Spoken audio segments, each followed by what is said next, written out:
আসসালামু আলাইকুম। আজকে আমরা সবাই মিলে আলবাইক খাবো। আর আজকে আলবাইক পার্টি দিবে আজিজুলে। কারণ আজিজুলে ৩ অক্টোবর দেশে যাচ্ছে বিয়ে করার জন্য। তো আমি এখানে আছি, আজিজুল আছে, জসিম ভাই আছে, গনি ভাই আছে। তো একটা পর্যায়ে জসিম ভাই বলল, আজিজুল তুমি তো এই ছুটিতে গিয়ে বিয়ে করবা, তো তোমার অনুভূতি কি? তখন আজিজুল বলতে চাচ্ছিল না, তার লজ্জা করে, তার আবার লজ্জা অনেক বেশি। তো জসিম ভাই বললো যে তুমি বলো না তোমার অনুভূতি কি, তুমি তো গিয়ে বিয়ে করবা। তখন আজিজুল বললো যে না, আমি এখন বলতে পারবো না, তুই ভিডিওটা অফ কর। তখন সাইড থেকে গনি ভাই বলল, আজিজুলে যদি না বলে তাহলে আমি বলবো। তখন আজিজুলে মুস্কি হাসি দিয়ে বলল, ঠিক আছে তাহলে গনি ভাই বলুক। এখানে আবার জসিম ভাই বিরক্ত, কেন গনি ভাই তার কথা বলবে। যাই হোক, তারপরে আমরা গনি ভাইয়ের কথা শোনার জন্য ওয়েট করতেছি।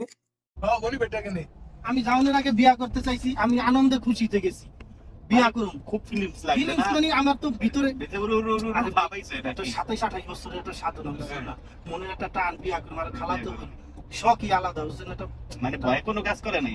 10-12 দিন তো ঘুমই আই নাই। কোন সময় যাই দেশে বল লাগে দেখা হইব, যখন বল লাগে ফরিদপুর দেখা হইছে, প্রথম মনে হইছে যে বসে হারাটা দেখছি, মনে হইছে যে আসমানের চাঁদ মনে হয় যে আমার সামনে পড়ে রয়েছে, বিরিয়ানির দোকানে পড়ে রয়েছে। বল একবারে তুমি মনের বেশি কথা হাওয়া দিতেছো। বললাম, মনের কথা একবারে দুষ্টামি না। মনের ইয়া করো। আমার অনেক ভালো লাগছে যাইছি, কিন্তু বিয়ার দিন কষ্ট হয়ে গেছে মাগার। জামাই দুকাসা দিয়া তুপেরে মানে বৃষ্টি হয়েছে দেখে। কেদার মধ্যে দিয়া, কোলা বাগানের মধ্যে দিয়া, আর এই কষ্টের শেষ নেই। গনি ভাইয়ের কথা আমরা শুনলাম, শোনার পরে আস্তে আস্তে আমরা আলবাইকের ব্রাঞ্চের কাছাকাছি চলে আসলাম। তারপরে আমরা নেমে আলবাইক নিলাম। আর এদিক দিয়ে আজিজুলে আবার জসিম ভাইকে বলতেছে যে ভাই আমি তো দেশে যাবো, আপনার দেশে যাবেন, তাহলে আমার তো কোনো ভাই নাই, তাহলে আপনি এবার আমার দায়িত্বটা নেবেন।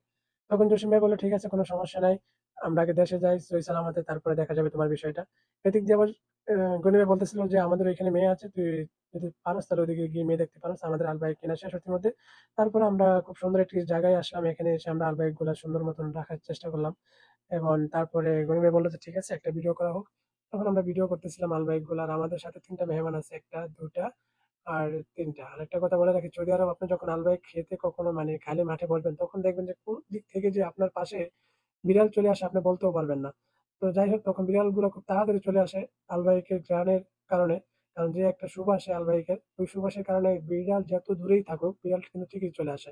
তো আমরা আলবাইক খাচ্ছিলাম, খাওয়া শেষের পর্যায়ে আবার আমার ফ্রেন্ড বললো যে ঠিক আছে তাহলে তোর একটু ভিডিও করে দে। আমি বললাম যে তুই কি আমার ভিডিও করবি? বললো যে দে। তখন আমি বললাম ঠিক আছে তাহলে তুই আমার ভিডিও করে দে। তখন আবার সে বলল যে আমরা ৩ জন, আমাদের ৩ জনকে দেখাস, তোকে দেখাস না কেন? তখন আবার আমাকে দেখালো। তো এই ছিল আজকে আলবাইক পার্টি। সবাই ভালো থাকবেন। আল্লাহ হাফেজ।